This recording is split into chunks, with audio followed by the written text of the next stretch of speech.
اعوذ باللہ من الشیطان اللعین الرجیم بسم اللہ الرحمن الرحیم السلام علیکم یا علی مدد۔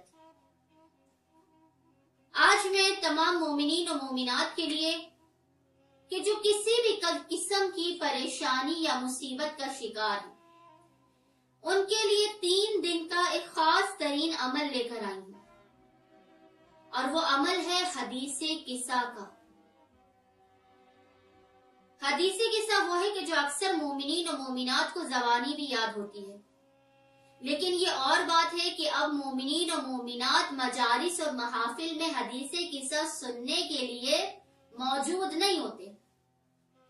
افسوس کا مقام ہے یہ۔ حدیث قصہ سننے کے لیے وہی فرشتے آتے ہیں جن کے سامنے یہ حدیث قصہ نازل ہوئی، یہ حدیث قصہ اتری۔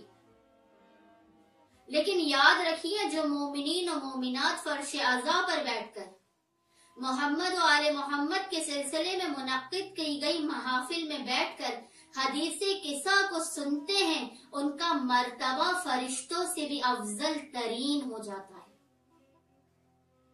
حدیث قصہ وہ واحد دعا ہے کہ جس کے اندر گارنٹی دی گئی ہے۔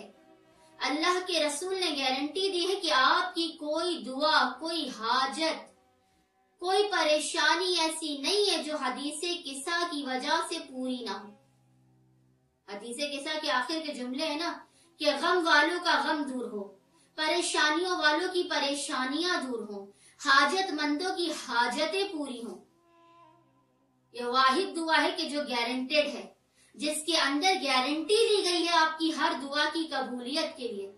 تو جو بھی مومن یا مومنہ پریشان ہو، جس کی مصیبت و پریشانیاں ختم نہیں ہوتی، اسے چاہیے کہ اپنے گھر میں 3 دن لگاتار، کتنے دن؟ 3 دن لگاتار حدیث قصہ کی محفل کو منعقد کرے، پورے اہتمام کے ساتھ۔ جو حدیث قصہ کا پروٹوکول بنتا ہے، اس طرح سے پورے اہتمام کے ساتھ حدیث قصہ کو 3 دن اپنے گھر میں بیان کیا جائے۔ اگر آپ مومنین کو بلانا چاہتے ہیں تو مومنین کو بلا کر آپ حدیث قصہ پڑھیں، ورنہ آپ کے گھر میں جتنے بھی افراد ہیں، 3، 4، 5 جتنے بھی افراد ہیں، آپ فرش بچھائیں اور سب افراد اس فرش پر بیٹھیں اور حدیث قصہ کو سنیں۔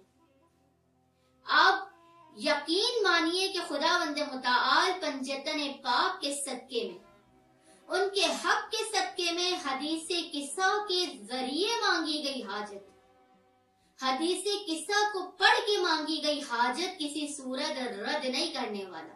اور یہ حدیث قصہ کی سب سے بڑی کرامت ہے کہ حدیث قصہ جہاں بیان کی جاتی ہے، وہاں فرشتے خود نازل ہو کر اس دعا کو، اس حدیث کو سنتے ہیں، اور آپ کی دعا کے لیے خود خدا کے فرشتے بھی آمین کہتے ہیں۔ امید کرتی ہوں کہ جو مومنین و مومنات پریشانی اور مصیبتوں، رنج و علم کا ہم کا شکار ہیں، وہ اپنے گھروں میں 3 دن تک مسلسل حدیث قصہ کی محافل کو منعقد کریں گے اور جملہ پریشانیوں اور مصیبتوں سے باہر آئیں گے۔ اللہم صلی علی محمد و آل محمد وعجل فرجہم اجمعین۔